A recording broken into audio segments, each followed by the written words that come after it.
Alors, bienvenue à tous. Nous sommes ravis de vous accueillir parmi nous à notre association sur l'hépatipathie. Donc, nous sommes ce soir autour de Carole Alia, qui nous fait la joie de partager ce moment tous ensemble autour de ces thèmes donc, de prédilection, ces thèmes de passion. Sur le couple sacré, bien sûr, le couple divinisé, entre guillemets, représente le sacré autour de l'amour, autour de tous ces moments exceptionnels que l'on peut vivre. Voilà, donc elle nous expliquera un petit peu tout ce qu'elle a partagé en ses ouvrages, puisqu'elle est une auteure de 7 ouvrages extraordinairement bien expliqués, passionnés et passionnants, que je vous engage de découvrir. Elle est aussi l'élaboratrice d'élixirs, les élixirs Myriam, qu'elle va nous expliquer comment, quoi, qu'est-ce que sont ces élixirs, qu'est-ce qu'ils apportent. Et puis, elle va vous expliquer aussi toute sa carrière, toutes ses fonctionnalités, tout ce qu'elle propose, donc, puisqu'elle a aussi un panel de chants, de danse, de plein de choses pour vraiment être dans le bien-être, dans la joie et dans le bonheur du partage. Alors, on est ravis d'accueillir donc Carole. Merci Evelyne, merci David. Bonjour tout le monde. Bonjour Carole. Bonjour. Bonjour. Donc alors moi, c'est mon premier Zoom comme ça en tant que conférencière. Donc, voilà, donc c'est un merveilleux outil, même si effectivement, c'est toujours mieux d'être ensemble et en présence, mais en même temps, on a ces outils qui créent quand même des soirées magiques entre nous. Donc, je suis toute heureuse d'être là avec vous. Ça faisait plus d'1 an qu'avec Evelyne, on parlait de mettre en place une soirée où j'interviendrai. Et là, aujourd'hui, donc on est en septembre et finalement, ça tombe un peu à une date anniversaire parce que le livre sur le couple sacré, il est paru en fait en septembre il y a 2 ans. Et voilà, donc c'est un nouveau-né qui est en train de grandir en âge, mais pour le moment, il est au tout début. Donc, comme disait Evelyne, juste pour faire une petite présentation, je suis auteure de 7 livres. Le livre sur le couple sacré et les âmes sœurs, c'est le dernier né. Voilà, mais il y a eu d'autres ouvrages liés aux transformations intérieures, à la voie initiatique, à la guérison, au féminin sacré et à l'archétype de Marie-Madeleine.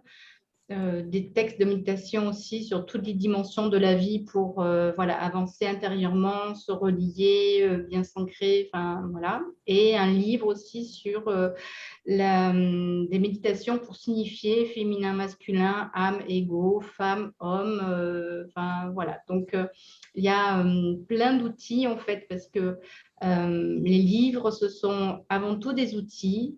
Alors, effectivement, on peut croire que ce sont des notions que intellectuelles dans les livres, mais selon comment on les écrit, il y a une dimension alchimique et en tout cas, la manière dont je les écris, c'est pour que ça soit effectivement actif ou opératif. Donc, derrière, l'idée d'un livre, c'est que ça vous offre une énorme méditation, que ça ouvre des espaces en vous et que ça vous amène bien plus loin. Donc, mon livre sur les couples sacrés et les âmes sœurs, il y a ces 2 notions dans le livre. Je l'ai écrit vraiment dans cette dynamique-là pour que vous entendiez qu'il y a quelque chose de merveilleux avec le couple et que parfois on n'a pas idée. Et j'ai rencontré des personnes autour de moi qui sont des initiés. Et pour eux, ils ne comprenaient pas de ce que je voulais leur parler parce qu'il y avait une dimension qui n'avait pas été vue, entendue, ni perçue. Et comme je le dis aussi, au moment où j'écrivais le livre, j'avais ma meilleure amie qui était encore en vie et j'essayais de lui communiquer un petit peu ce qui se passait dans l'écriture de mon livre, le message que j'essayais de transmettre, etc. Et donc, elle m'écoutait quand on faisait nos marches. Mais en fait, elle m'écoutait avec son oreille de femme, avec son cœur blessé Et c'était pas évident pour elle d'entendre l'autre plan que je voulais amener dans le livre. Et finalement, je me rends compte à quel point, quand on est immergé dans ce sujet-là depuis pas mal d'années, ça semble fluide, mais à quel point, finalement, pour certains, c'est encore un monde inconnu. Donc, l'idée, c'est effectivement de faire basculer vers une forme de joie qui porte vers des réjouissances intérieures, autant féminin, masculin à l'intérieur de notre être, mais à un moment donné, ce féminin et ce masculin, c'est aussi pour l'incarner dans la réalité. Donc, méditer sur le féminin, masculin, s'unifier, féminin, masculin, bon, tout ça, c'est un beau parcours et c'est une belle histoire et c'est avec nous dans notre intimité et peu importe les outils qu'on utilise parce que la vie est tellement pleine de richesses et de multitudes que voilà, tout est beau et tout est juste. Par contre, à un moment donné, parfois, on se dit, bon, ben voilà, je me suis unifiée et c'est bien et ça suffit. Mais en fait, c'est pas que c'est bien et c'est pas que ça suffit, c'est que, voilà, pour l'incarner, ça veut dire que toutes les méditations, tout ce qui se passe dans notre intériorité, c'est pas pour que ça reste là, même si c'est précieux, même si notre petit cœur, il grandit, mais c'est pour que ça se manifeste. Donc, allons-y dans le royaume, allons-y voilà, dans le vivant et allons-y dans voilà, incarner cette réalité qui peut nous dépasser. Et dès que je tentais voilà, d'exprimer certains éléments au niveau du couple divin, au couple sacré, enfin, il y a plein de mots derrière, que le titre couple sacré ne vous restreigne pas dans votre compréhension, hein, bien sûr, il fallait bien faire un choix. Pour mon premier livre, mon éditeur m'a taquiné parce que le titre de mon premier livre entier, c'est Quand l'amour est une plume, danse les noces d'or. Bon, il m'a taquiné parce que pour lui, c'était une poésie à part entière. Donc, il m'a dit, bon, mais Carole, la première partie, clac, on l'éjecte et tu gardes la deuxième partie qui s'appelle Danse les noces d'or. Mais normalement, c'est Quand l'amour est une plume, danse les noces d'or. Donc, à vous aussi de vous approprier avec votre propre dénomination, au-delà de ce que je dis et du vocabulaire que j'utilise. Bien sûr qu'il y a plein de choses beaucoup plus vastes et le mot sacré peut s'entendre, le mot divin peut s'entendre. Il y a d'autres dénominations, peut-être que je n'ai pas idée. Mais en tout cas, j'ai remarqué que ce n'est pas évident d'entendre cette dimension du couple divin. Et autour de moi, parfois, ils me prennent un petit peu pour voilà, quelqu'un avec plein de fantaisie, et ils ont raison parce que j'ai ma graine de folie pour ceux qui me connaissent, mais ils se disent, voilà, elle est gentille, et alors, avec son histoire de couple, ils ne comprennent pas parce qu'ils sont sur le couple humain, sur les références qu'ils ont, avec l'ego, avec les choses à dépasser au niveau du couple humain. Et parfois, il y a des amis qui viennent à la maison et puis sur la table, je laisse le livre à disposition. Et puis à un moment donné, clac, il l'ouvre voilà, au hasard. Et en fait, ils sentent l'énergie, ils sentent la vibration et tout à coup, tout ce que j'essayais de nommer pendant 2 ans, au moment voilà, de repas ensemble, de moments ensemble, clac, ça, voilà, ils pénètrent là-dedans, ils basculent et ils m'entendent et ils entendent en fait tout ce que j'essayais de transmettre. Et là, ils sont plongés dans le livre. Donc, voilà, c'est juste que vraiment, c'est la dimension de entendre ce couple sacré. Voilà, c'est rentrer dans une dimension de l'âme. Et l'âme, elle fonctionne différemment. Et c'est tout l'exercice, en fait, du vivant. On essaye, nous, de fonctionner sur Terre avec notre petit ego, avec nos blessures, avec quand on tombe, quand on se perd, quand on essaye des choses, ça marche pas. Et tout ça, effectivement, c'est voilà, le parcours de tout un chacun avec nos épreuves et tout. Mais il y a aussi un espace de vie qui est absolument exceptionnel et qu'on, voilà, peut-être qu'on le touche de temps en temps et qu'on y goûte, mais c'est cette dimension de l'âme. Hein. Et dans cette dimension de l'âme, il y a une réalité qui est là, mais que l'ego, parfois, il ne perçoit pas. Donc, tant qu'on s'entête à rester sur une dimension de l'ego, du moi, voilà, il y a quelque chose de l'ordre de l'entendement, c'est pas évident. Alors, pour y arriver, on doit méditer, on fait des exercices, on peut faire du yoga, ou parfois on appelle des guides, parfois on appelle des anges pour certains. Et là, clac, on a l'impression qu'on connecte cette dimension extraordinaire. Et en fait, cette dimension extraordinaire qui semble nous dépasser, ça s'appelle la réalité. Donc, dans tout le livre, même si, comment dire, ça semble fou, tout ce que j'aborde, c'est de l'ordre de la réalité. Ce ne sont pas des concepts, c'est pour effectivement incarner quelque chose de l'ordre du sublime dans le couple. Et que c'est une réalité qui existe, puisque dans le livre, pour ceux qui l'ont lu ou ceux qui vont le lire, vous verrez, il y a un moment donné, pendant l'écriture de ce livre, j'ai eu plein de cadeaux évidemment, et dans les cadeaux, il y a des hommes et des femmes que j'ai rencontrés, qui sont venus à moi, et des amis aussi qui sont porteurs de cette dimension-là au sein de leur couple et qui ont accepté de témoigner. Donc, ce qui me semblait important dans ce livre, c'est que vous verrez à la fin, il y a des témoignages d'hommes, de femmes qui sont en train de vivre quelque chose d'autre au niveau du couple, de tout ce qu'ils ont vécu auparavant. Et c'est pour aussi montrer que tout est possible et qu'il n'y a pas finalement vraiment de règles, même si l'ego, il est rassuré quand il y a des règles, quand il y a des petits 1, petits 2, petits 3. Mais dans les témoignages, c'était pour dire, voilà, au-delà de tout ce qui est écrit, au-delà de tout ce qu'on entend, au-delà de nos fermetures, au-delà de ce qui n'est pas facile à entendre, etc., il y a une réalité concrète que les gens réalisent quand ils sont jeunes. Il y a un couple, ils ont témoigné, ils se sont rencontrés à l'âge de 13 ans, et même si leur vie de couple a commencé vraiment après l'adolescence, ils se sont mariés. Aujourd'hui, je ne sais plus, ils sont à 50 ans de mariage, mais je ne veux pas dire de bêtises.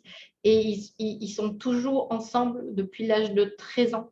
Et ils ont évolué et il y a quelque chose d'unique dans leur relation. Et il y a quelque chose de l'ordre du couple sacré dans leur relation. Et elle est toujours amoureuse de son mari et il est toujours amoureux de sa femme. Donc, dans cette dynamique de couple sacré, l'information que je veux faire passer, c'est que dans certains, on a eu des parcours chaotiques dans le couple, il y a eu des divorces et tout, mais le couple sacré, c'est justement une dimension où, au lieu de couper, de se séparer, on transforme au sein du couple et on avance et on grandit ensemble. Et même si ce n'est pas évident, il y a vraiment toujours l'amour qui est là, toujours le souffle qui nous unit, quelque chose d'exceptionnel, de l'ordre d'une réalité de l'âme qui s'incarne en nous, dans le couple à deux. Voilà, c'est mon introduction. Et voilà, pour présenter un petit peu l'élan qu'il y a dans ce livre et le message global. En même temps, ce qui est important d'entendre, donc moi dans ma démarche et dans tout ce que je propose, c'est avant tout la voie initiatique et donc la voie occidentale, la dimension christique, les lettres hébraïques, le féminin sacré dans toute la beauté et la richesse des profondeurs de cette tradition-là qui peut nous amener bien, bien loin dans la dimension du sacré et à contacter des joyaux immenses. Donc, dans cette voie initiatique, si le livre arrive aujourd'hui en 7e position, et c'est quasi un double tome, parce que je crois j'ai dépassé les 400 pages, parce que vous imaginez, c'est pas facile de résumer voilà, le couple en un livre. Donc, tout le temps où j'écrivais, où je voyais les chapitres s'avancer, et le livre un petit peu prendre de la substance et arriver à un certain nombre de pages, c'était est-ce que mon éditeur va accepter finalement un livre entier qui est quasi un double tome de 400 pages, ou est-ce qu'il va me demander de le couper en deux, de faire une première partie ou de deuxième tome. Et voilà, donc pour moi la joie, c'était qu'il soit édité ensemble, parce que c'est compliqué de le couper, parce qu'il y a vraiment un enchaînement spécifique. Mais en même temps, ce livre arrive en 7e position de mes livres. Et pourtant, le tout premier livre était déjà sur ce sujet-là. Et pourtant, tout était là et je n'ai rien modifié, je n'ai fait qu'amplifier cette réalité qui s'annonce et comment dire, il y a plein de détails dedans, il y a beaucoup il y a beaucoup à découvrir. Donc, ce que je veux dire, c'est qu'en fait, l'histoire du couple sacré ou du couple divin ou des âmes sœurs, et peut-être que j'en parlerai après des âmes sœurs, où vous aurez des questions. De toute façon, tout à l'heure, je réponds aux questions. Je suppose, Evelyne, qu'il y aura un espace. Voilà. Et qu'est-ce que je veux dire? Alors, oui, donc, la voie initiatique, elle est là partout. Donc, ça veut dire que le couple sacré, c'est avant tout une histoire de cheminement spirituel vers soi. Donc, en même temps, le couple sacré peut arriver à n'importe quel âge, à n'importe quel moment, mais on n'a pas conscience de ce qui se joue dans le couple. Donc, parfois, on peut amener à des ruptures parce que là, il y a quelque chose qui est impossible. Mais à la fois, comme l'histoire du couple sacré, c'est de perdurer dans le temps, de se transformer, et que c'est en lien à la voie initiatique, dans les livres précédents, avant d'accoucher, parce que moi, les livres, c'est comme ça que ça se passe. J'ai l'impression que c'est un accouchement vraiment profond et que ça me demande beaucoup de temps d'écrire, parce que c'est de la conscience avant tout. Et en fait, voilà, c'est un cheminement voilà, initiatique. C'est comment grandir intérieurement pour que le jour où cette rencontre ait lieu, on soit arrivé à une certaine maturité intérieure, maturité de conscience du chemin pour entendre cette réalité, parce que sinon, ça nous échappe totalement. Donc, il y a une dynamique où effectivement, on est un peu dans l'enfance de l'âge, on est un peu dans la découverte, on est un peu tout fou. Et vous comprenez que quand il y a quelque chose de l'ordre voilà, d'une beauté, etc., mais qui de nous va accepter de se l'offrir si on est blessé, si on est chahuté, si on est dans le chaos, etc. Donc, il y a quand même des bases à vivre et entendre pour passer certaines étapes intérieures pour que notre petit cœur blessé, qui peut nous empêcher d'entendre cette réalité, soit un peu nettoyé, soit un peu apaisé, pour qu'au moment où ça arrive, voilà, il y ait jaillissement et que surtout, quand il y a ce jaillissement et cette information, quelle que soit la manière dont elle vient, on y aille.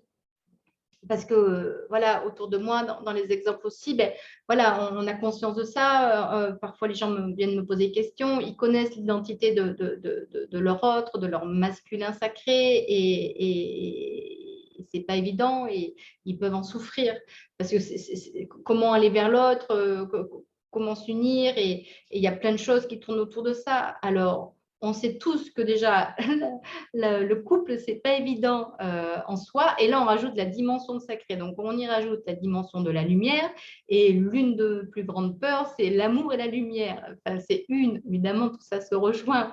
Donc, ça veut dire que voilà, il y a des petites étapes préparatoires pour que le jour où ça nous est offert, ce grand cadeau, oui, on est là, on l'accueille et on y va. Parce que c'est un cadeau qui chamboule quand même. Ça chamboule pas l'âme, parce que l'âme, elle est au taquet, elle est contente. Voilà, quand on se laisse porter par l'âme, au contraire, on va y aller, on va fusionner, ça va demander que ça. Mais quand il y a l'ego qui est là, l'âme, normalement, elle a un rôle de taquiner et de le perturber et de bouleverser l'ego. Donc, la dimension du couple sacré, elle vient un peu, beaucoup, passionnément, à la folie, bouleverser notre vision du vivant et notre vision du couple, parce que tout à coup, voilà, il y a quelque chose de gigantesque qui apparaît, et on fait comment avec ces émotions, avec tout ce qui tourne autour. Notre vie, on l'avait mis en place comme ça, et là, il y a une comète qui s'annonce, et comment je reçois ce feu, parce que voilà, la dimension du couple sacré, c'est aussi lié au feu. Donc, ça demande au niveau des ingrédients pour soi d'être dans une certaine forme de douceur intérieure. Parce que quand vous accueillez le feu avec douceur, ben, voilà, il est là, il vient vous réchauffer, vous le sentez, voilà. Mais si vous êtes blessé, le feu, là, tout à coup, vous en avez peur et vous pouvez battre en retraite ou faire un pas en arrière. Donc, dans les précédents livres et dans tout ce que j'amène voilà, depuis une quinzaine d'années maintenant, un peu plus, c'est voilà, comment traverser la voie initiatique, comment aller vers notre guérison intérieure. Donc, dans les enjeux du couple sacré et de l'âme sœur, entendons que c'est voilà, toute notre traversée du désert qui fait qu'on passe d'une rive à une autre. Voilà. Et la rive, de passer d'une rive, celle du moi, de l'ego, à celle de l'âme, et comment on fonctionne ensemble et comment ça se passe. Et ce n'est pas une réalité qu'il faut qu'elle soit viable qu'au niveau de l'âme et sur Terre, ça ne fonctionne pas. Ça veut dire qu'il y a quelque chose qui n'est pas encore calé. Cette réalité du couple sacré, c'est ciel et terre. Et ça, c'est ensemble. D'accord? Donc, ça veut dire que dans cette quête ou dans cette dynamique ou dans ce souhait, dans cette prière, bon, voilà, peu importe tous les mots, faisons attention à bien entendre cette globalité des deux dimensions. Ce n'est pas que l'âme toute seule qui navigue, voilà, et l'ego tout seul qui navigue. Il y a une dimension qui fait où deux êtres se rejoignent autant dans l'âme que dans l'ego. Donc, si on n'est que dans l'âme et que sur Terre, ben, il y a des choses qui ne se passent pas, ben, on peut être que dans le fantasme et ce n'est pas juste.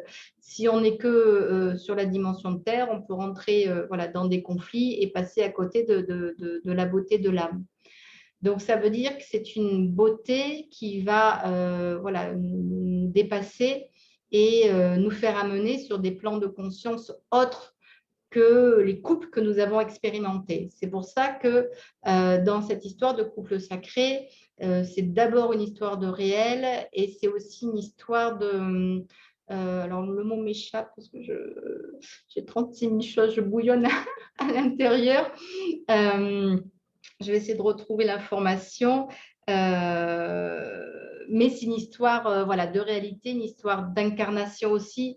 C'est-à-dire que voilà, on est là, vraiment présent, on transcende, on avance et à un moment donné, dans la magie de la vie, il y a une rencontre avec cette autre réalité qui est nous, voilà, double ou autre, ou enfin voilà, on peut l'appeler comme on veut aussi, notre masculin sacré, bon. Mais voilà, c'est une réalité qui se rencontre et dans cette réalité, elle est viable autant au niveau de l'âme parce qu'elle existe qu'au niveau de l'ego parce que là aussi, c'est viable. Et ce n'est pas parce qu'à un moment donné, on peut croire qu'on a rencontré le couple sacré. Mais là, ce n'est pas lié à un système de croyance. Système de croyance, ça veut dire qu'il y a quelque chose de l'ordre d'un fantasme et qu'on aimerait bien que parce que le petit cœur y bat, parce que voilà. Normalement, le couple sacré, ça veut dire qu'il y a une vérité qui est venue à nous, qui s'est manifestée de plusieurs biais différents pour tous aller dans le même sens et qui fait que c'est une vérité de l'âme. Mais il n'y a quasi personne qui va pouvoir vous confirmer ça. C'est une confirmation intérieure de l'âme. Hein, j'essaie voilà, de penser à vous donner le maximum d'ingrédients pour voilà, entendre. Voilà. Et alors, dans un cas peut-être difficile, je ne sais pas si c'est arrivé autour de moi, je n'en ai pas eu, mais on sait très bien que dans les couples, ah oui, donc c'était ce que je voulais dire, le mot d'expérience. Voilà, donc je voulais faire la différence entre un couple d'expérience, où on est là pour grandir, et un couple de réalité. C'est une réalité au niveau de l'âme qui s'incarne. Alors qu'un couple d'expérience, il y a quelque chose à vivre pour dépasser ses limites, pour se rencontrer soi, pour grandir dans l'ego avec deux personnes qui se sont trouvées sûrement pour voilà, apaiser certaines souffrances, continuer un petit chemin pendant un temps, avoir des enfants ensemble, etc. Mais ça, c'est un couple d'expérience, ce n'est pas forcément un couple avec une réalité au niveau de l'âme, mais ça peut fonctionner. des années ou toute une vie. Mais ce n'est pas la même dimension. C'est un plan au-dessus. Donc, voilà, donc dans mes propos, j'utilise le couple d'expérience pour nommer finalement cette dimension de l'ego avec une rencontre et avec tout ce qu'on connaît de pas évident, les conflits, les séparations, l'amour, la passion, voilà, toutes les dimensions de l'amour. Et le couple d'âme, qui est une réalité, une existence réelle au niveau du ciel qui s'incarne sur Terre. Et voilà, là aussi, je suis partie. Et qui fait que là, on n'est plus dans une expérience, comment dire, conflictuelle, on est dans une unité, on n'est plus dans une dualité. Donc, il y a bien une résonance d'une voie initiatique et voilà, de toute une dimension d'unification intérieure pour que ça puisse se manifester à l'extérieur. Le seul bémol que je voudrais faire sur cette histoire de couple sacré, ça ne doit pas prendre plus de place que ça en a dans la réalité. C'est-à-dire qu'à un moment donné, il y a une vérité qui est là. Mais si voilà, une femme rencontre son masculin sacré et qu'en fait, lui, il n'a pas suffisamment épuré, il est dans des conflits intérieurs au point où il est manipulateur et pervers, il ne faut pas y aller. C'est pas parce qu'il est le couple sacré ou le masculin sacré, on le laisse là, même si on connaît la vérité, etc. Hein, il faut que sur Terre, que ça puisse fonctionner et qu'il y ait quand même quelque chose de viable. Hein. Voilà, c'est... donc à ce moment-là, on fait notre chemin ailleurs et j'ai ouvert plein de portes dans le livre. Voilà, l'idée, c'est de vous ouvrir à quelque chose de merveilleux, mais de ne pas figer tout ce qui est dit et de bien s'assurer de ce qui se joue devant vous. Et donc, tout l'enjeu du couple sacré, c'est la levée des voiles. Et là, c'est le livre précédent où j'ai écrit un livre, Éveil et conscience de la pureté de l'être, pour justement lever des voiles sur l'invisible et entendre ce qui se joue dans l'invisible quand vous levez les voiles. Parce que tant qu'on fonctionne comme ça, ce n'est pas évident de voir ce qui se passe sous nos yeux. Donc, l'histoire du couple sacré et des âmes sœurs, c'est une histoire de, voilà, la vie nous dévoile et on fait notre travail de discernement. Ça n'enlève rien à tout ce qu'on connaît déjà. Et on ne peut pas, voilà, il y avait, je crois que j'ai mis un exemple de quelqu'un qui a cru rencontrer son féminin, enfin, je crois que c'est quelqu'un dont il a fait une prière, voilà, aidez-moi à rencontrer mon féminin sacré, et hop, à une soirée, il y avait une femme qui était là, elle se dit, bon, tiens, c'est mon féminin sacré, je fonce, j'y vais, je me marie. Bon, c'est un peu schématique, mais c'est comme ça. Mais ce n'est pas la voie. La voie du couple sacré, c'est la voie de la maturité. Ce n'est pas parce qu'on fait une prière que de suite ça va venir. Ça, c'est la voie de la facilité. Et derrière la voie de la facilité, c'est un petit démon qui vient vous dire vas-y dans cette direction-là. Donc, la voie du discernement, c'est une voie simple, mais qui demande quand même d'aller vers soi, qui demande de s'extraire de certains paramètres. Et il va y avoir de la fluidité parce qu'il y a un amour réel et inconditionnel. Voilà. Donc là aussi, dans ce qui est important d'entendre, et un mot-clé au niveau du couple sacré, et ça, mon amie, elle n'arrivait pas à percevoir, mais c'est l'amour inconditionnel. Ça ne veut pas dire qu'il n'y a pas le reste. C'est un amour qui est plein. C'est pas un amour qui est qu'à moitié, ou un amour où on met les gens dans des cases. Donc, c'est un amour qui va venir nous solliciter dans nos œillères, peut-être, pour ouvrir un peu aussi, nous remettre dans un alignement, parce qu'on voit bien que là, avec un être exceptionnel, une relation exceptionnelle, ben, voilà, il y a peut-être des réajustements à faire parce qu'on a besoin on est en train de goûter quelque chose de tellement exceptionnel que voilà, pour y aller là, ben, on fait d'autres choix parce que là, voilà, c'est tellement beau et on a besoin de cette beauté. Et donc, si par le passé, on a eu peut-être des stratégies de sabotage, bon, ben là, on entend qu'il y a autre chose qui s'annonce et peut-être que ça va réveiller le chevalier en vous. Enfin bon, voilà, il y a plein de choses de cet ordre-là avec le couple sacré. Voilà. Alors, si je fais une seconde partie d'introduction, ça va? Vous suivez? Alors sinon, nous avons une question de Gérald qui pose, qui est très intéressante sur ce sujet d'ailleurs, qui demande si tu peux évoquer le terme de flamme jumelle. Ah, bon, alors, c'est bien, Gérald, il va m'expliquer. Alors, le mot flamme jumelle, je ne m'en suis pas préoccupée. Je vois passer des informations sur ce sujet-là. Peut-être qu'on parle de la même chose. Voilà, comme je disais au début, on a tous notre vocabulaire et si au lieu de couple sacré, couple divin, couple d'âme, vous y mettez flamme jumelle, mais peut-être que voilà, c'est un mot qui est juste pour vous et on est exactement dans ça. En tout cas, le couple d'union, peut-être que ça va plus rassembler tout le monde, hein, un couple d'union.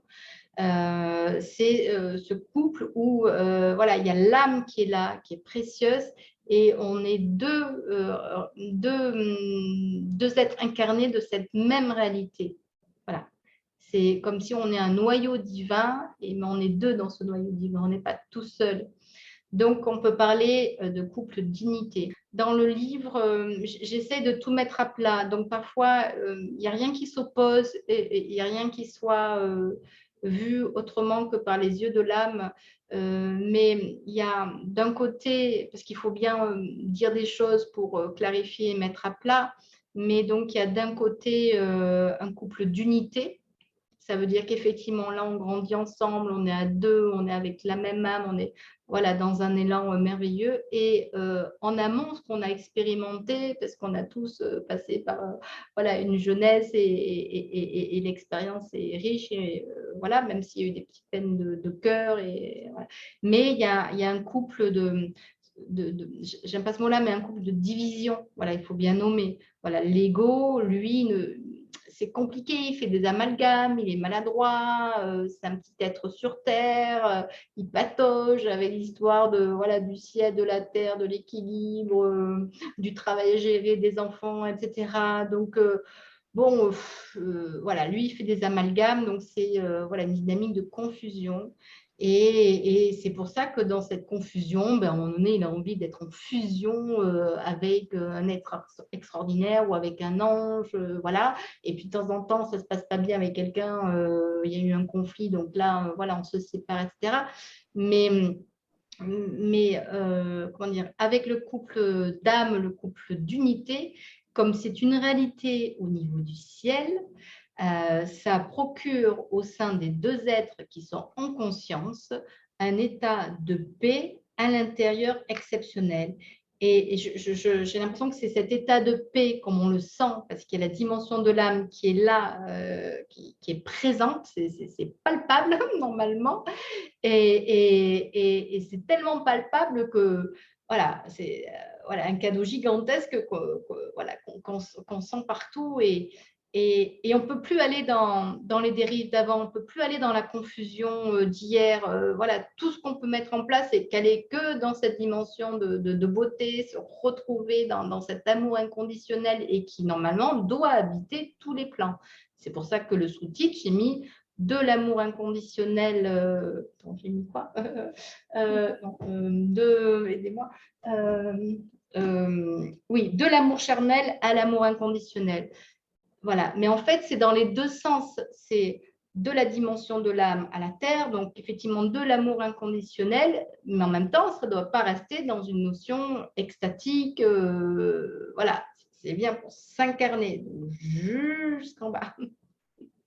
Et aussi, c'est voilà, de la dimension la plus charnelle à la dimension la plus inconditionnelle. Donc, voilà, c'est un cheminement dans les deux sens. Et comme il n'y a pas de règles, mais peut-être qu'à un moment donné, on va avoir besoin d'expérimenter une relation ordinaire, entre guillemets, ce n'est pas péjoratif, ou une relation simple qu'on a connue. Et au cœur même de notre couple, on découvre une vérité autre avec un amour qui a tellement grandi parce que voilà, ça s'est révélé au sein d'un couple déjà existant qui a cette dimension voilà, d'âme sœur, de femme sœur, de couple sacré.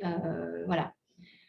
Donc, les parcours sont tellement uniques, j'ai entendu d'histoires tellement énormes, voilà, que les exemples, il y en a des multiples et je suis toujours témoin de ces couples. C'est un truc de fou dans mon parcours, des exemples de couples incroyables.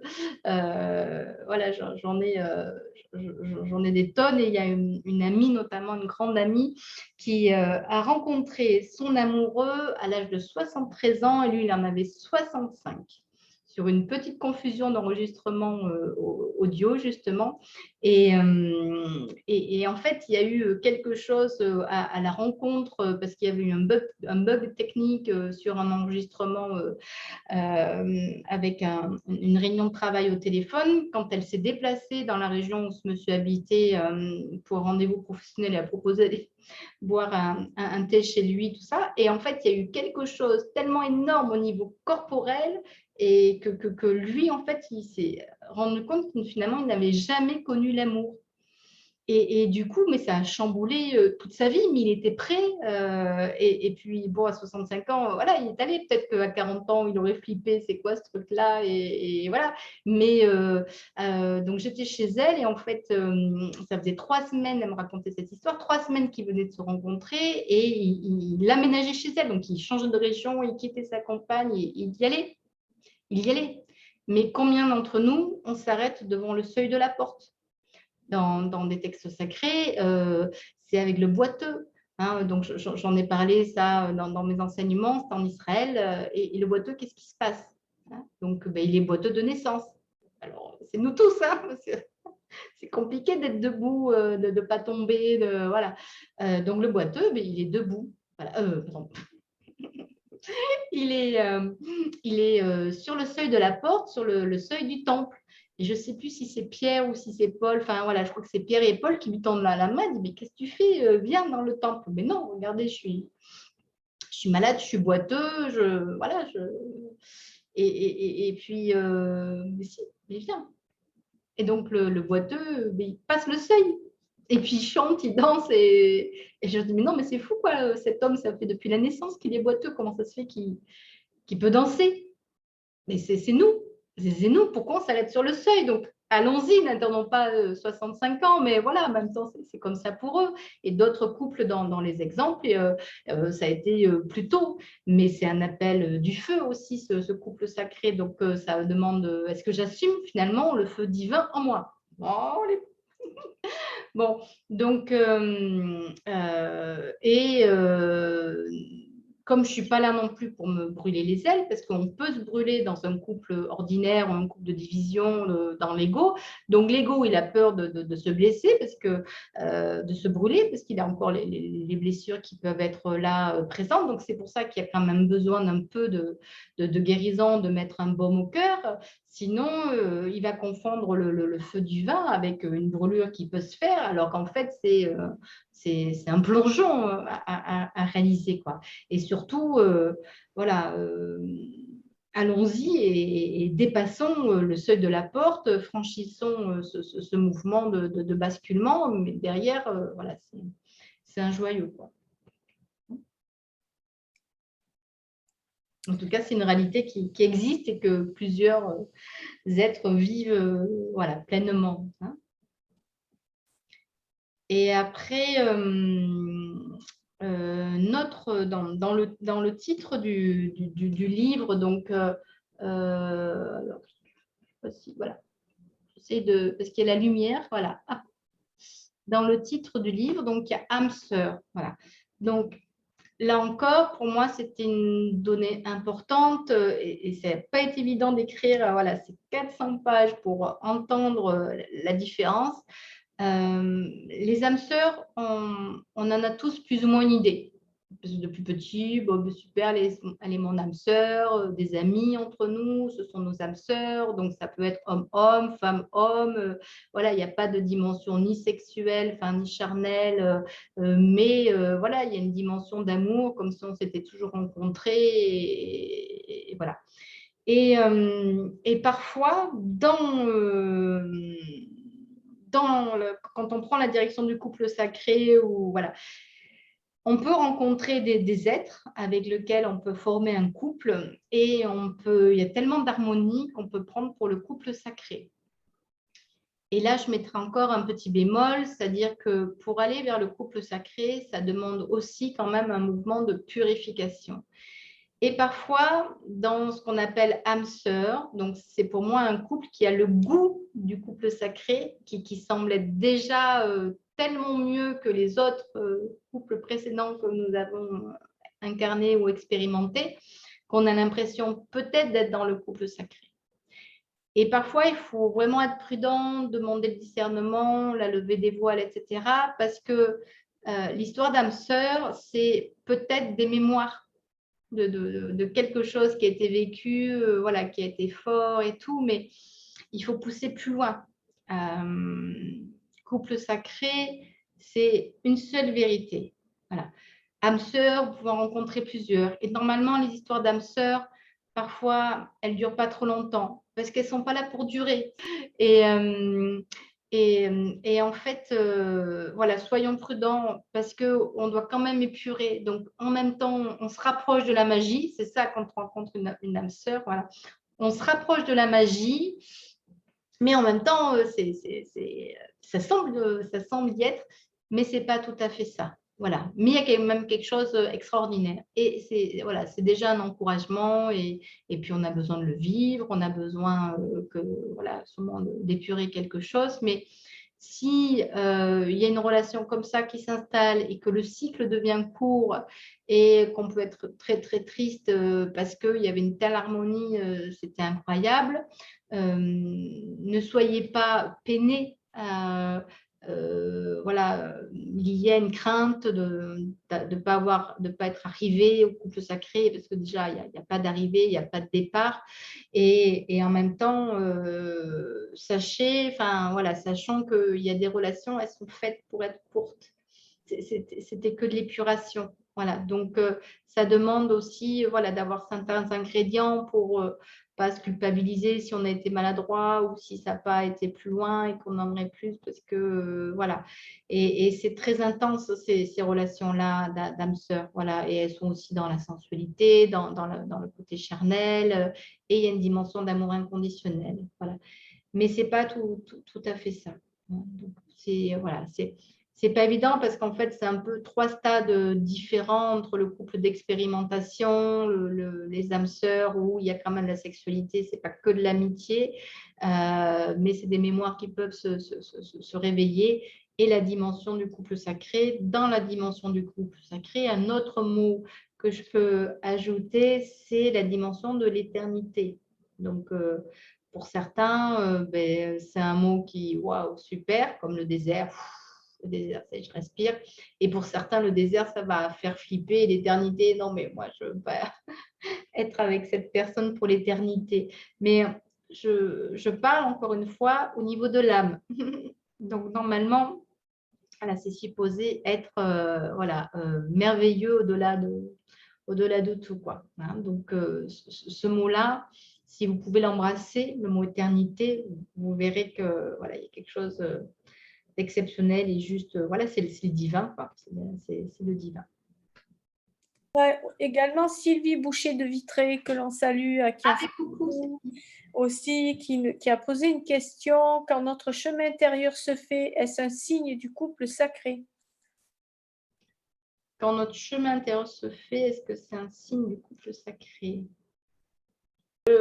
C'est un signe que nous on avance et qu'en fait on s'est suffisamment allégé, qu'on a vraiment épuré, qui fait qu'à un moment donné, si la vérité peut descendre, venir, et que le voile se lève, on est prête et on peut être dans l'entendement. Donc ça permet surtout à un moment donné que cette écoute autre et d'entendre qui est cet autre viennent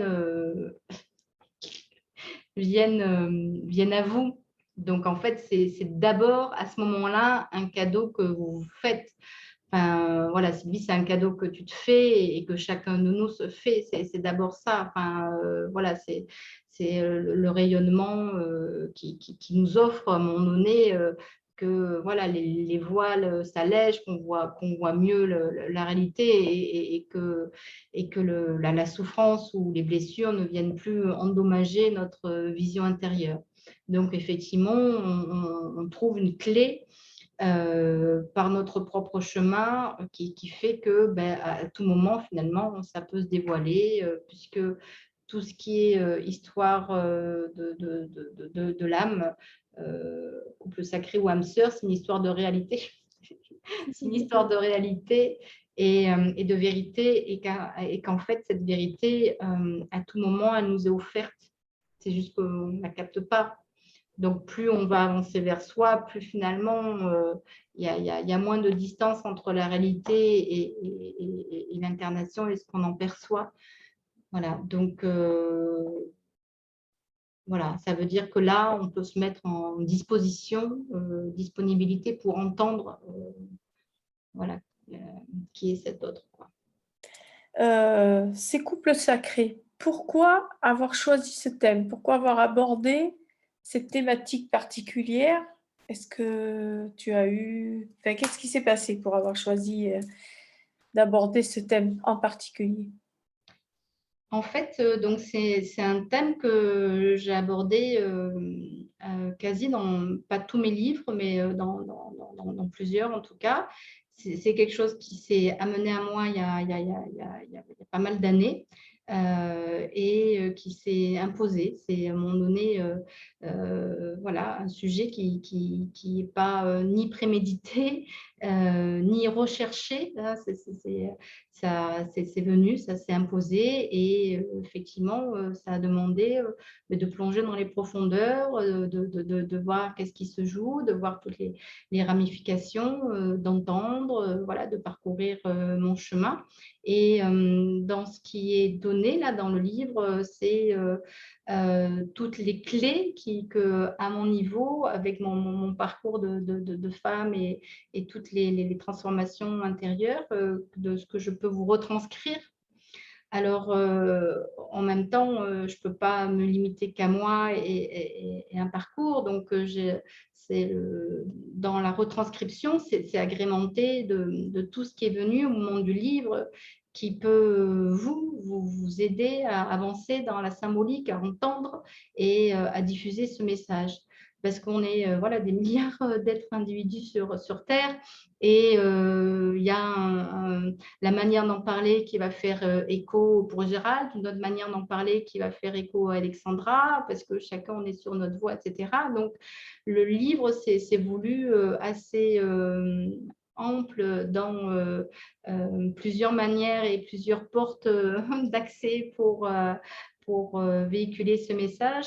Et ce qui rejoint tout, c'est voilà, la dimension alchimique pour que ça fasse avant tout comme une immense méditation et que cette méditation vous porte plus loin et à faire votre propre cheminement intérieur. Mais je ne me fais pas la technicienne de ça.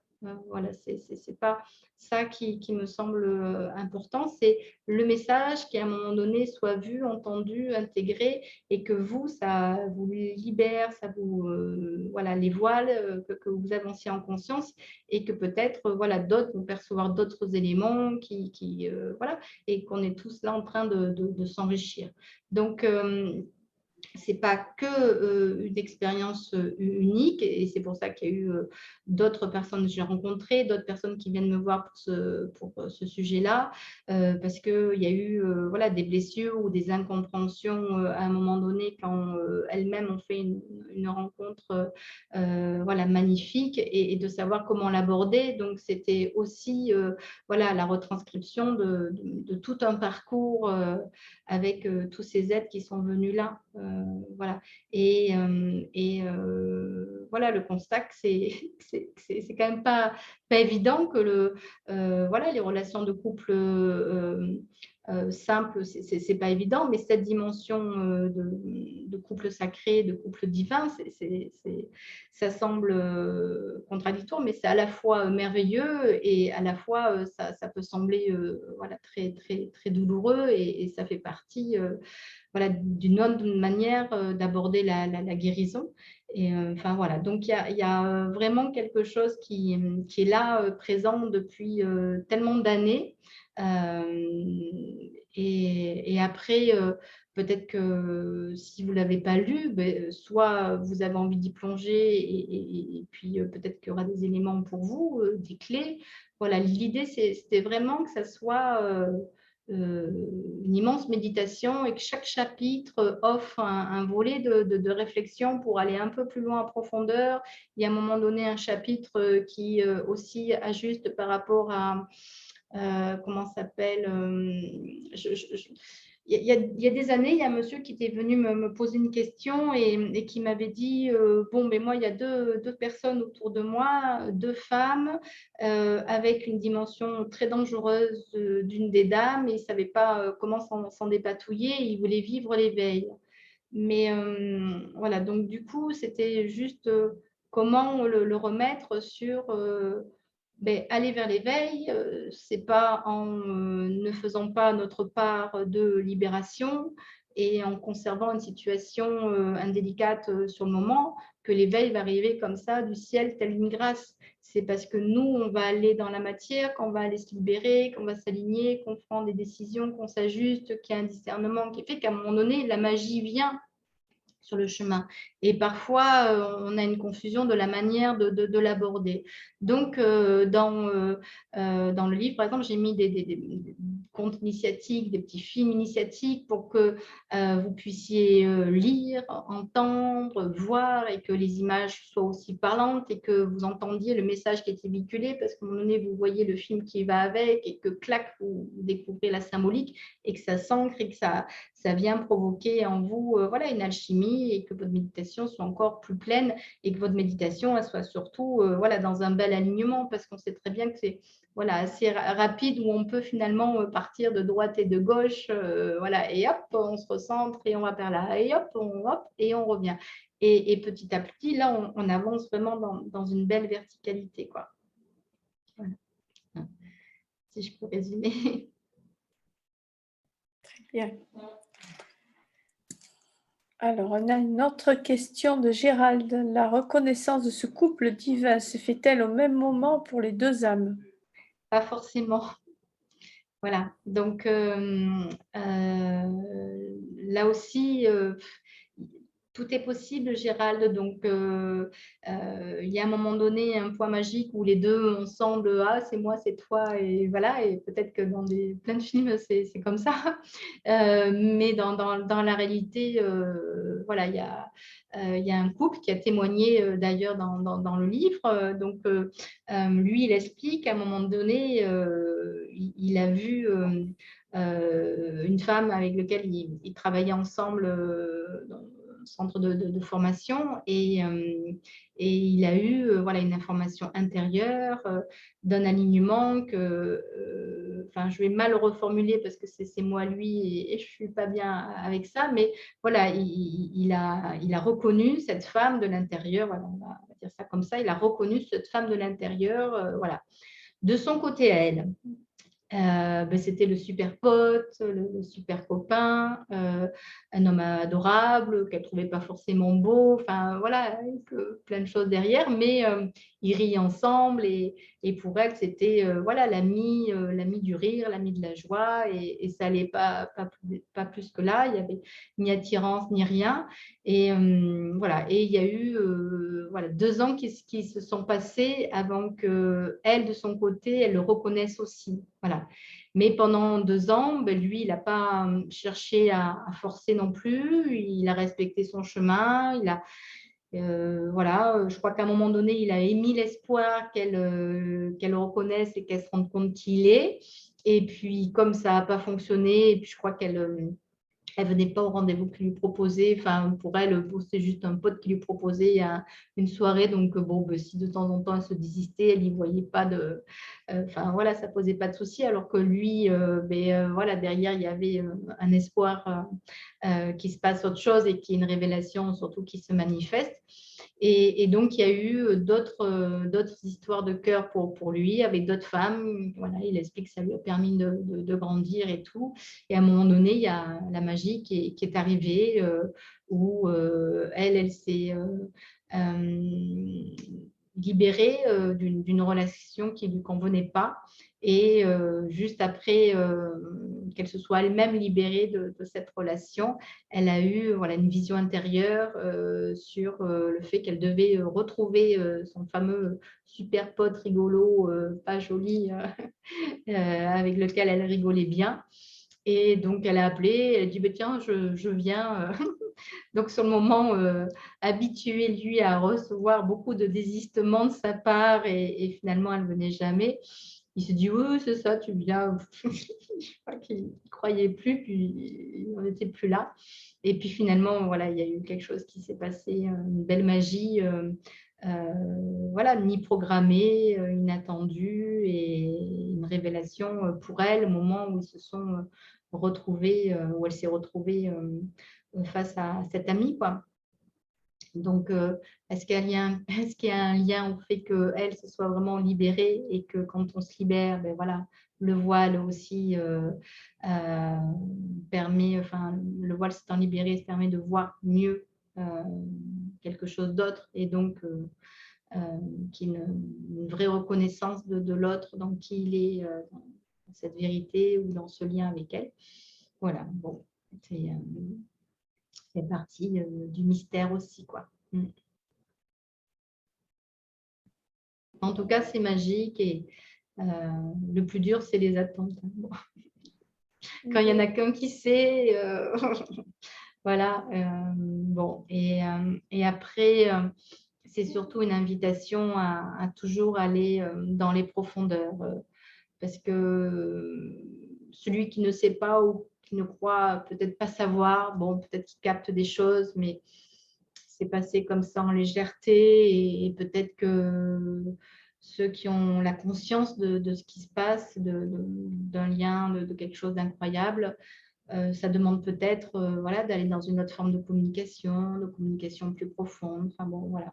Dans la manière d'aborder le sujet, j'ai essayé vraiment de donner les exemples, voilà, les plus, enfin, voilà, maximum d'exemples qui sont très parlants et peut-être qu'il y a une situation dans laquelle vous allez vous retrouver, mais voilà, tout est tellement unique pour chacun de nous, quoi.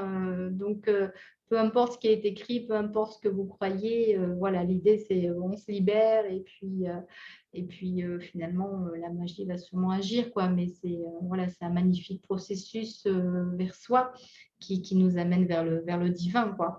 Et donc, est-ce que finalement le couple sacré, c'est qu'un prétexte pour nous amener à avancer et à nous propulser dans quelque chose de merveilleux? Voilà, je sais pas. En tout cas, la vie est toujours là avec ses invitations et tout n'est que prétexte pour finalement s'unifier, quoi. Voilà. Et grandir. Voilà.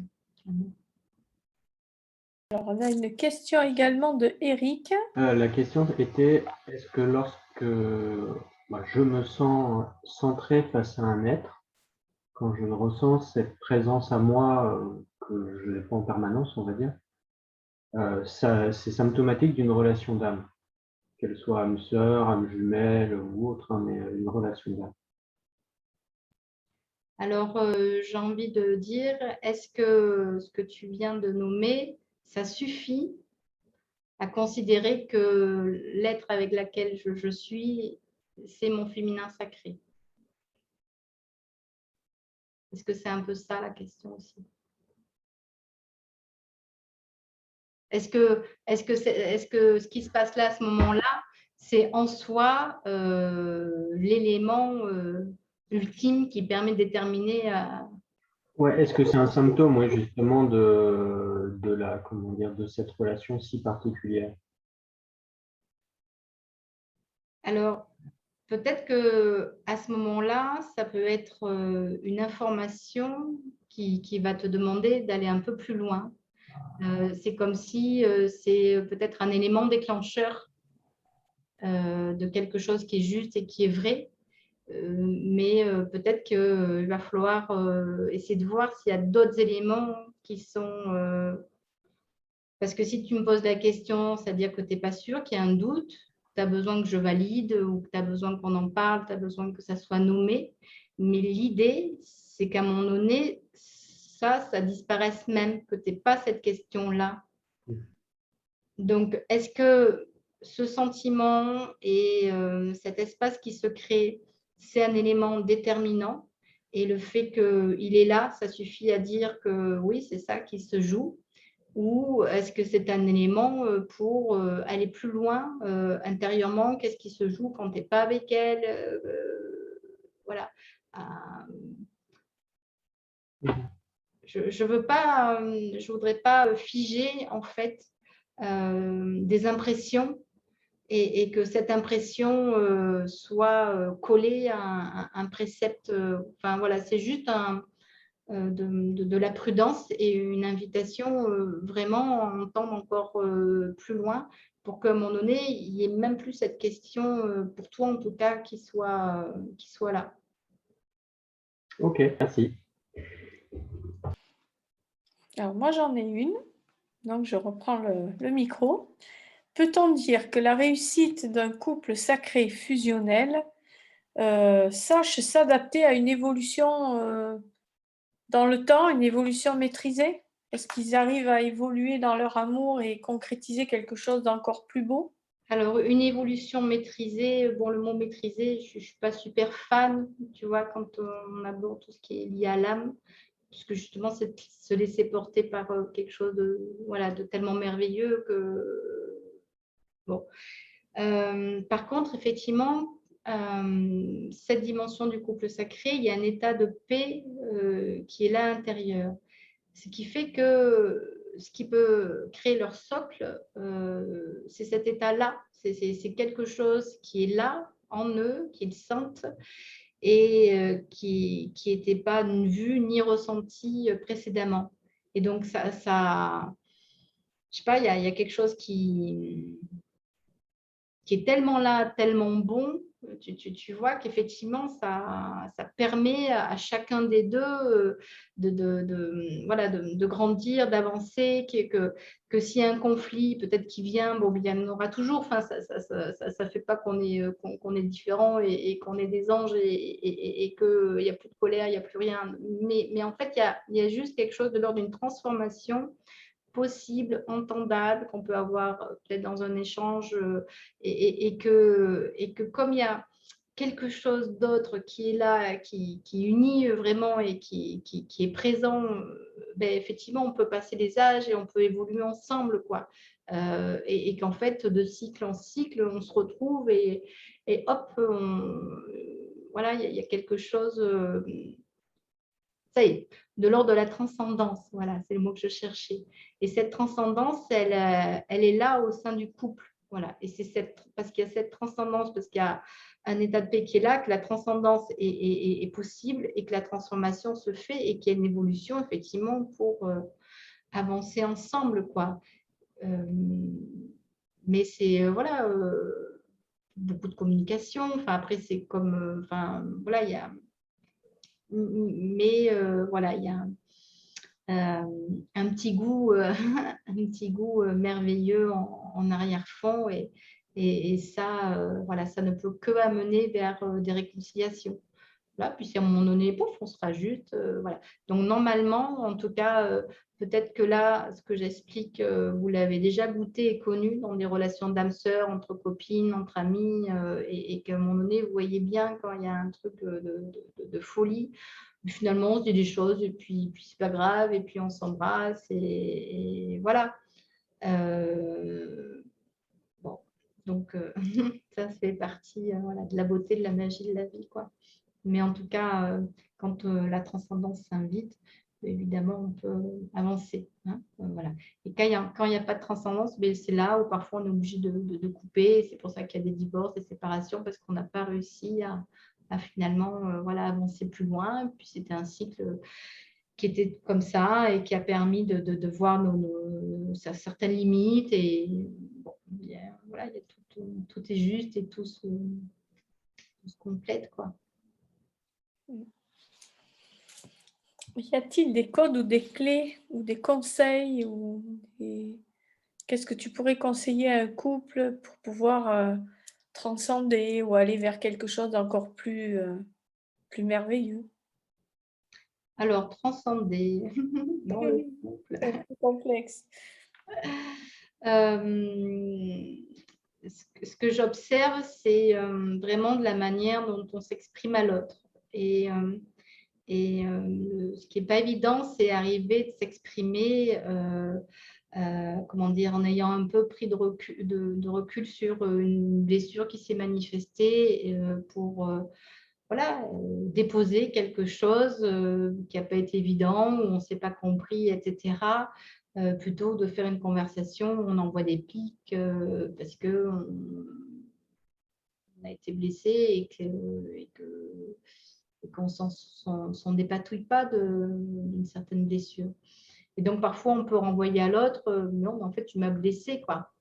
Et en fait, la communication, ben, elle va être, ben non, c'est toi qui m'as blessé. Enfin, bon, on ne s'en sort pas. Donc, à un moment donné, c'est chacun de nous dans le couple, voilà, quand il y a quelque chose qui n'a pas été évident, on se retrouve, on médite, on essaie de voir qu'est-ce qui s'est passé dans la blessure et pour arriver à exprimer au moins sans sans attaquer l'autre, pour que l'autre puisse entendre, ah ben oui, je n'avais pas bien compris, etc.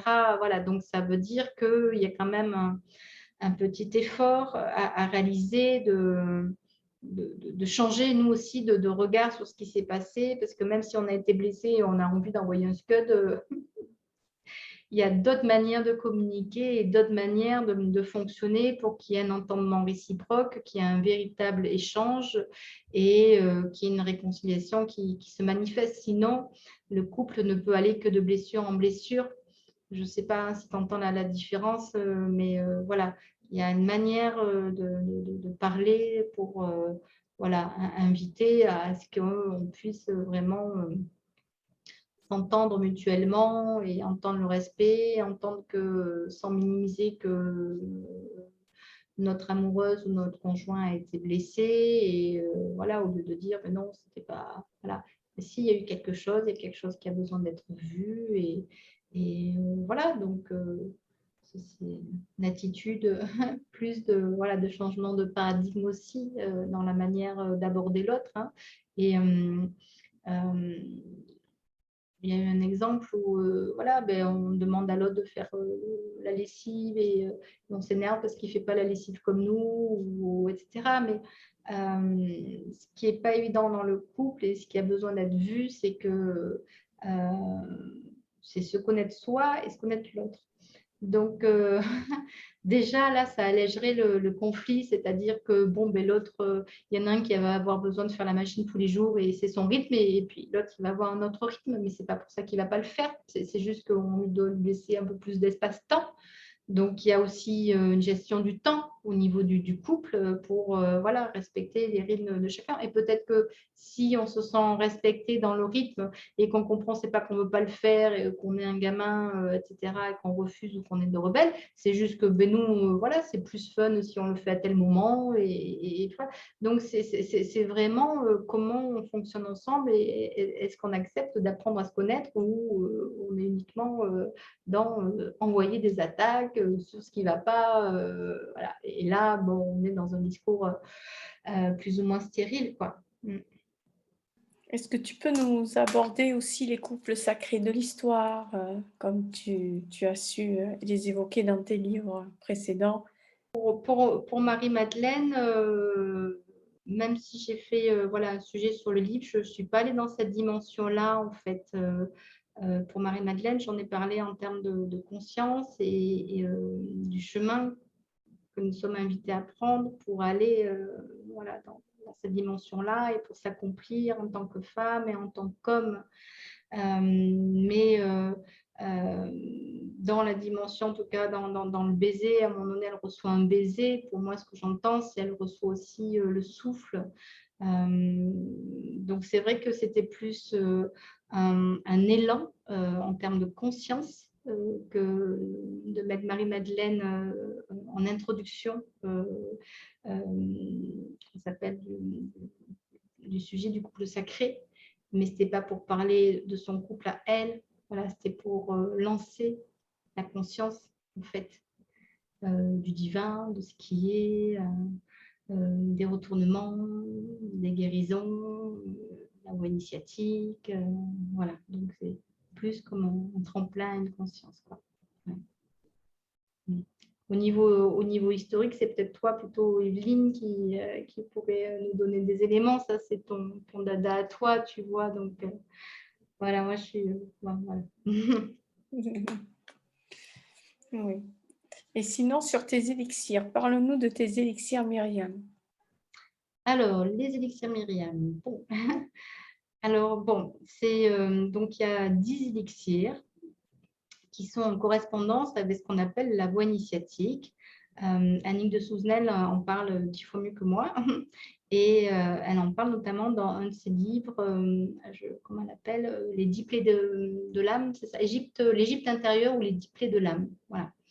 Et donc, elle explique effectivement, dans le cheminement de tout être humain, on passe par 10 étapes initiatiques pour grandir et pour s'unifier, mais que dans toutes ces étapes, comme parfois on n'est pas conscient de ce qu'on vit au niveau symbolique, ce n'est pas évident, on va parfois les reproduire. Enfin, voilà.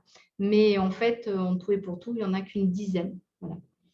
Et donc, l'idée, c'est que chaque élixir va aller amener à ouvrir quelque chose en nous qui a besoin voilà, de s'émanciper, de venir à la lumière et de se manifester. Et ce sont tous nos potentiels de vie qu'on a laissé planquer, soit parce que voilà, il y a des blessures, soit parce qu'il y a une épreuve en ce moment. Voilà. Et en fait, c'est voilà, dans l'idée, c'est de laisser jaillir tout ce qui a besoin de jaillir et tous nos potentiels de vie.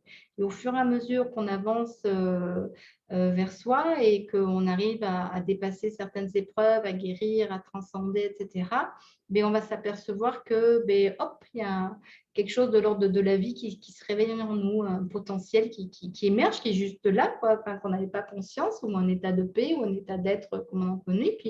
Et puis après, il y en a un autre, et puis après, clac, clac, clac, clac, clac. Et en fait, on rentre voilà, dans un processus magnifique de venir éveiller tout ce qui était là à l'intérieur de nous. Et donc, ces élixirs reprennent cette voie initiatique et les transformations intérieures que l'on traverse pour nous unifier, en fait. Voilà, donc il y a le premier, c'est l'élixir de rose, en fait, c'est un travail au niveau de l'accomplissement du verbe. Donc souvent, on a été blessé par les paroles d'autrui ou nous-mêmes, on a été maladroit avec nos paroles. Donc, c'est prendre conscience que notre verbe est sacré et que, comment dire, il y a un alignement à réaliser là-dessus pour qu'on rentre dans beaucoup plus de rondeur, beaucoup plus de pédagogie et qu'on ouvre aussi tout ce qui se passe à ce niveau-là pour une expression beaucoup plus belle, beaucoup plus juste et moins basée sur les blessures. Hein. Au début, on tâtonne et on a une communication basée sur les blessures. Bon. Donc, voilà. Donc, ça, c'est la première étape. Deuxième étape, c'est le lys. Donc, c'est se libérer des dépendances extérieures. Troisième étape, c'est l'iris. Donc, l'iris, c'est pour grandir dans la créativité, pour tout notre potentiel créatif que parfois, voilà, on laisse de côté parce qu'on a dû faire un métier avec des chiffres, enfin voilà, liés au mental, ben, à un moment donné, clac, il y a cette petite créativité qui est là, ou peut-être la créativité, elle était que dans le loisir, et en fait, elle a besoin d'émerger un peu plus, et puis elle est salvatrice, parce que ben, voilà, quand on étouffe, c'est parce que aussi on a besoin voilà, d'ouvrir d'autres sas et de libérer voilà, cette créativité, cette part de joie en nous. Le coquelicot, c'est l'alignement au présent. Voilà, parce que souvent, on est un peu bousculé dans toutes les dimensions historiques de notre vie, entre le passé, les projections pour demain. Bon. Donc là, c'est un alignement au présent pour contacter un apaisement. Et après, il y a 3 élixirs de cristaux. Donc, comment ça s'appelle le premier, c'est le quartz de rose. Donc, le quartz de rose, c'est pour ouvrir le regard intérieur. Après, c'est la citrine. Donc, la citrine, c'est le feu. Donc, c'est mort et résurrection pour justement finaliser des deuils.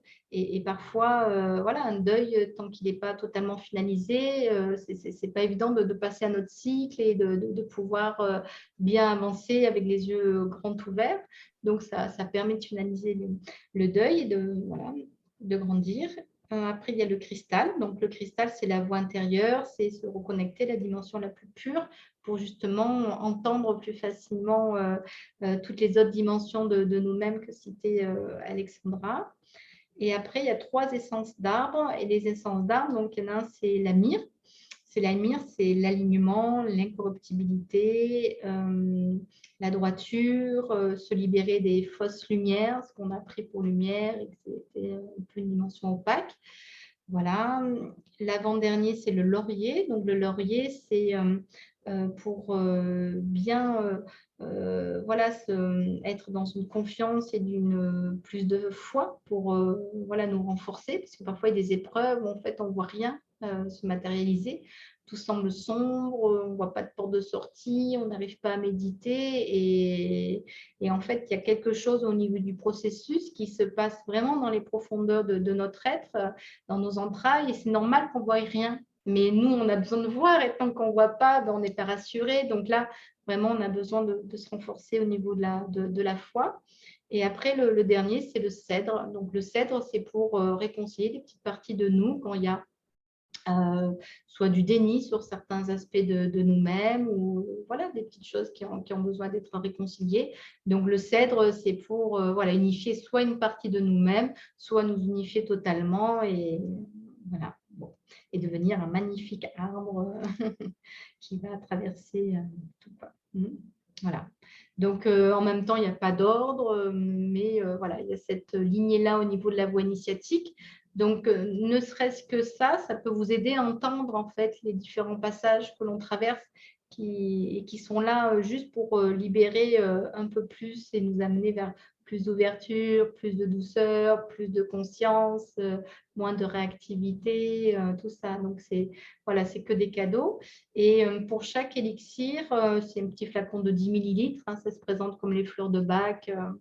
Et pour chaque élixir, il y a un texte qui va avec. Donc, soit il y a il y a un guide, il y a un guide de quelques pages, voilà, voilà.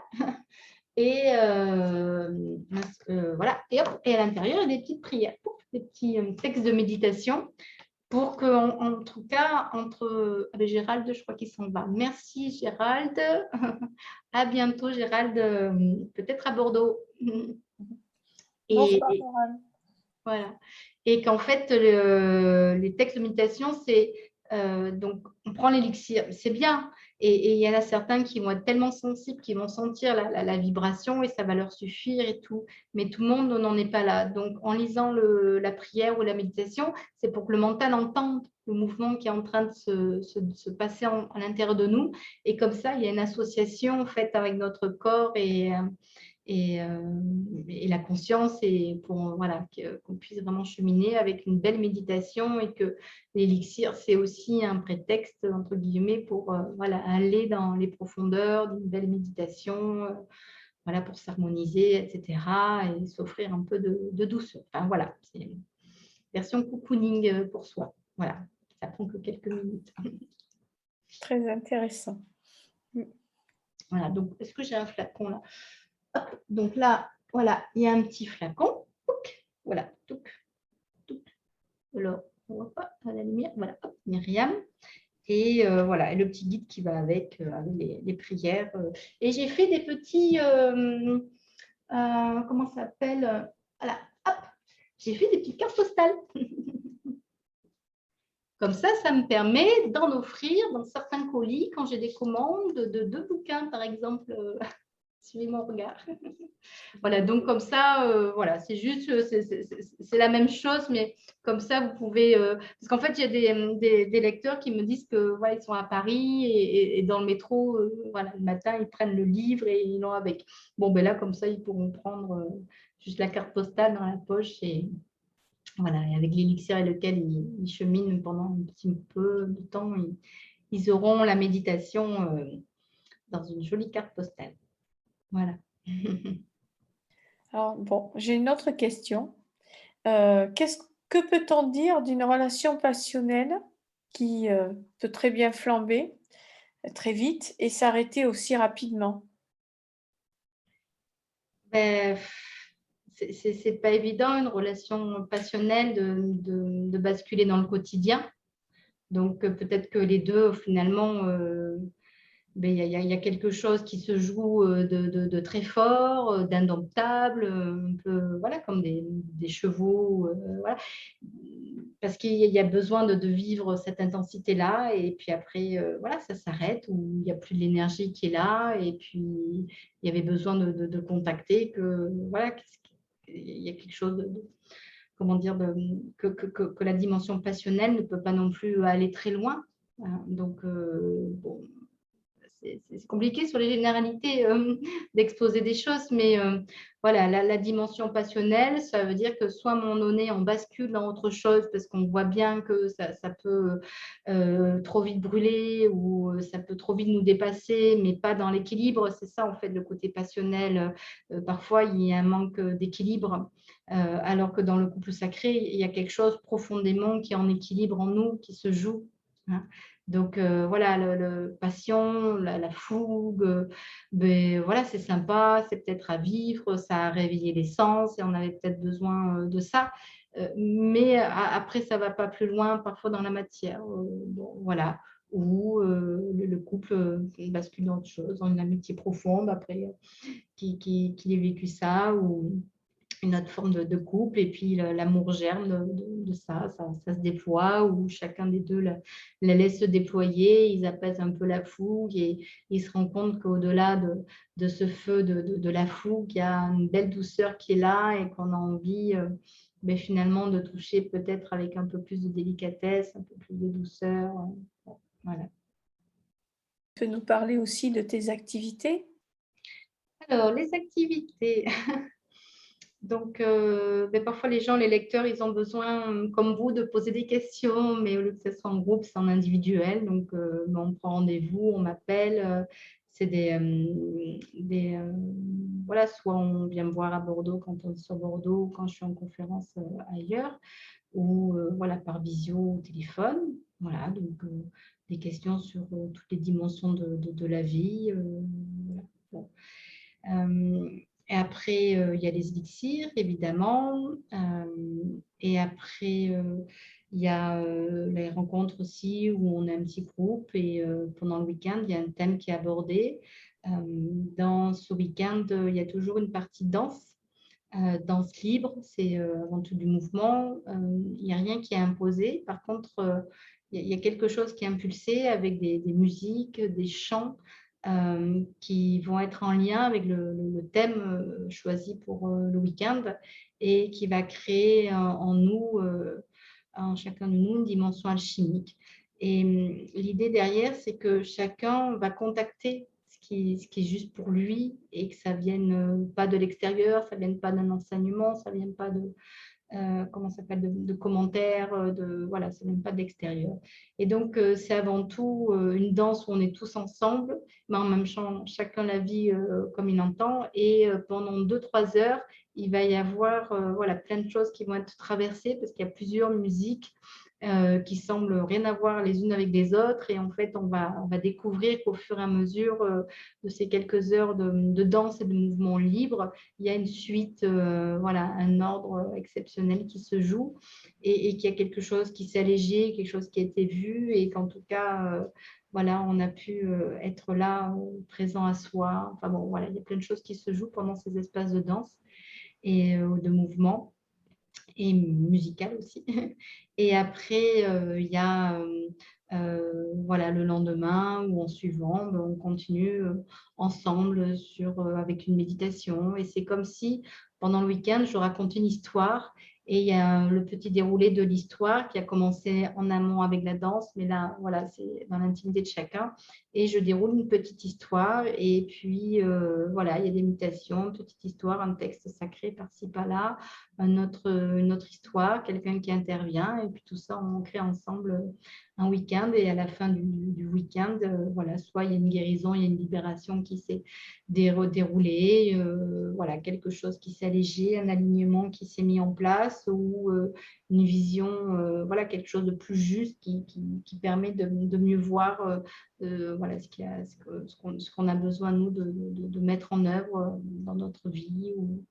Bon, voilà, chacun trouve ce qu'il a besoin, ce qui est juste pour lui, quoi. Voilà. Mais c'est avant tout un espace de retrouvailles envers soi, avec cette dimension alchimique, mais qui est l'œuvre de chacun, de chacune, quoi. Voilà, quoi d'autre? Donc, il y a les livres. Je suis aussi auteure pour 2 magazines. Donc, Présence Magazine, où j'écris des articles depuis 1 an maintenant. Donc, Présence Magazine. Et un nouveau magazine qui est sorti, qui m'a permis de rencontrer Eric, qui s'appelle L'Union Sacrée. Voilà, et le premier numéro est sorti il y a quelques jours à peine, et j'avais écrit l'article il y a quelques mois auparavant. Voilà, donc il y a voilà, comment transmettre soit à l'oral, soit à l'écrit, voilà, des messages de vie et que ça fasse écho et que ça amène voilà, des libérations, si je veux tout résumer. Et après, voilà, il y a plein de petits outils pour que chacun voilà, avance, s'apaise. Voilà. Et les voyages aussi à l'étranger. Enfin, bon, voilà, une petite effervescence agréable. Très bien. Comment et où peut-on se procurer tes ouvrages? Alors, les livres sont dans les librairies, soit ben, ils ont l'exemplaire là, soit vous les recommandez. Et puis, sur certains sites internet aussi. Pas sur tous, parce que je crois que mes éditeurs ont fait aussi certains choix par rapport à ce qui leur convient. Mais normalement, voilà, chez les libraires, si vraiment tous les livres sont encore en stock chez mon éditeur, donc si à un moment donné, il n'y a pas de stock chez le libraire qui ne trouve pas, bon, voilà, il suffit soit d'appeler mon éditeur directement, il vous envoie un exemplaire, ou de me demander à moi, et c'est aussi possible, ou de passer à Bordeaux. J'ai toujours quelques exemplaires avec moi de mes livres. Voilà. Et après, voilà, sur une boutique en ligne, j'ai fait il y a une petite boutique pour que ceux qui ont besoin que je leur poste, voilà, j'en envoie aussi. Mais normalement, dans toutes les librairies, le libraire peut se les procurer. Voilà. Parfait. As-tu des séances de dédicaces de prévues dans les semaines qui arrivent, quelque part où on peut te rencontrer? Non, non, mais c'est vrai que là, en ce moment, C'est calme, oui, non, c'est pas calme, mais j'ai fait le choix de continuer l'écriture. J'ai vu mon éditeur en mai, l'édition Lanor, et il a su que j'avais commencé un livre il y a un petit moment. Donc, il a voilà, tenté de me dire que ça serait bien si je pouvais avancer sur mon livre. Donc là, c'est vrai que depuis une semaine ou deux, j'ai repris l'écriture. Donc peut-être que cette année, je vais moins intervenir à l'extérieur, mais je vais me consacrer à l'écriture et essayer voilà, d'offrir voilà, un autre thème. Bon, voilà, je vais me consacrer à l'écriture. Très bien. Oui, après, voilà, il y a un site, soit en temps pour mon nom, soit voilà, il y a un site, c'est danseparlemarche.com.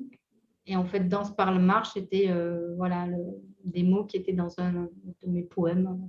Voilà, je trouvais ça joli, donc je l'ai mis comme dénomination du site internet, donc danseparlemarche.com. Et là, vous avez l'agenda, puis des informations voilà, diverses sur mon parcours aussi. J'ai essayé d'un peu résumer mon parcours. Et il y a 3 semaines à peu près, il y a une émission radio avec Joëlle Vérin qui m'a interviewée. Et en fait, c'était rigolo parce qu'elle voulait m'interviewer, tu vois, sur le couple sacré, Evelyne. Et puis, finalement, ben, hop, elle a embrayé sur mon parcours de vie. Et voilà, elle est intéressée par connaître mon parcours de vie. Donc, il y a 3 semaines, elle a diffusé cette interview quand je me suis allée me déplacer à Paris, cette interview radio. Et voilà. Et puis aujourd'hui, on a le couple sacré. Donc, finalement, heureusement qu'elle a choisi le thème du parcours, enfin, de me demander de témoigner, parce que comme ça permet de toi voilà, d'être pleinement sur le couple sacré, quoi. Voilà. Donc, vous pouvez aussi retrouver bon, voilà, certaines vidéos ou autres sur le site, quoi. Oui, toutes les interviews, etc. Oui, voilà, témoignage. Et plein d'informations aussi complémentaires, tant sur les élixirs que sur toutes tes activités. Oui. Après, le mieux, c'est d'appeler. Moi, je réponds, voilà, j'essaie d'être disponible, je rappelle, enfin, voilà, n'hésitez pas. Voilà. Merci. À bientôt. Au revoir.